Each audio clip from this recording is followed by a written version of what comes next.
Gold, trusted gold buyers. మీరు తాకట్టు పెట్టిన బంగారాన్ని విడిపించి ఈ రోజు ఉన్న మార్కెట్ ధరకు కొనబడను.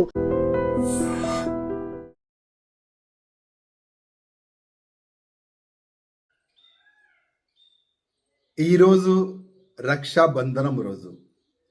ఈరోజు అక్క చెల్లెలు చాలా ప్రేమతోని మన చిన్న తమ్ముడికి కానీ పెద్ద అన్నకి కానీ చేతికి రాఖీ కట్టి ఒక హామీ తీసుకుంటుంది, ఒక ఆశీర్వాదం తీసుకుంటుంది.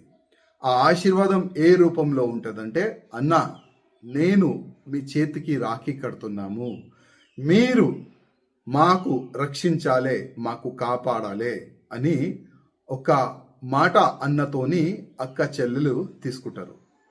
ఆ అన్న కానీ ఆ తమ్ముడు కానీ చెల్లెలకి కాపాడతా అని మాట కూడా ఇస్తారు, కాళ్ళు కూడా మొక్కుకుంటారు. కానీ మా అక్క చెల్లెలతోని కూడా ఇవాళ రాజాసింగ్ ఒక అన్నగా ఒక తమ్ముడుగా ఒక మాట తీసుకోవాలనుకుంటున్నాను. మీరు ఒక మాట ఇవ్వాలి నాకు. ఇవాళ యావత్ భారతదేశంలో లవ్ జిహాద్ పేరు పైన చాలా కుట్రలు జరుగుతున్నాయి.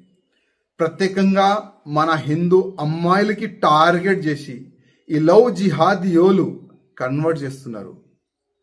చాలా అంటే చాలా ఘోరంగా మన హిందూ అమ్మాయిలకి చంపుతున్నారు. మొత్తం ముక్కలు ముక్కలు చేసి ఫ్రిడ్జ్లో ప్యాక్ చేస్తున్నారు. ఇవాళ యావత్ భారతదేశంలో ఇదే ఒక వాతావరణం క్రియేట్ అయింది. ఇవాళ అక్క చెల్లెలతోని నేను దండం పెట్టి ఒక రిక్వెస్ట్ చేస్తున్నాను.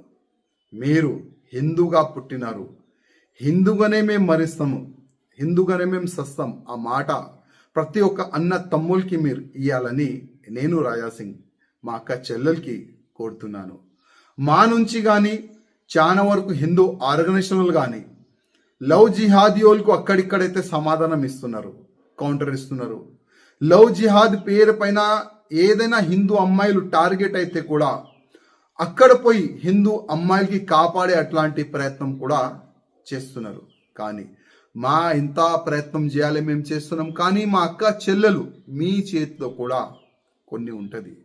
మీరు కూడా కొద్దిగా ఆలోచన చేయండి. ఎవరితోని దోస్తానా చేయాలి, ఎవరితోని దోస్తానా చేయకూడదు, అది కూడా మీరు ఆలోచన చేయాలి.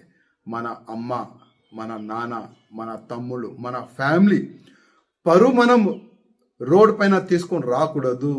ఏ లవ్ జిహాదీ చేతు నుంచి కూడా మనం షికారు కావద్దు, మనం బలి కావద్దు. ఆ ఒక సంకల్పం ఈరోజు మీరు తీసుకుంటే చాలా బాగుంటుందని నేను వ్యక్తిగతంగా మా అక్క చెల్లెలకి దండం పెట్టి కోరుతున్నాను. భారత్ మాతాకి జై, జై శ్రీరామ్. మళ్ళొక్కసారి రక్షాబంధనం అందరికీ శుభాకాంక్షలు. నిజంగా ప్రస్తుతం ఉన్నటువంటి సమాజం దేనికి ప్రయారిటీ ఇస్తుంది? ఆర్థిక సంబంధాల చుట్టూ మాత్రమే తిరుగుతుంది. మళ్ళీ ఎన్నికలంగానే చాలా విరక్తి కలుగుతాను. మంచి అనిపిస్తుంది కదా, లేడీస్ కూడా ఛాలెంజింగ్ జాబ్స్ చేసినప్పుడు చాలా బాగుంటది. ఫుడ్ డెలివరీ ఇవ్వటానికి వెళ్ళినటువంటి డెలివరీ బాయ్ అనిల్ పై కళ్ళ ముందు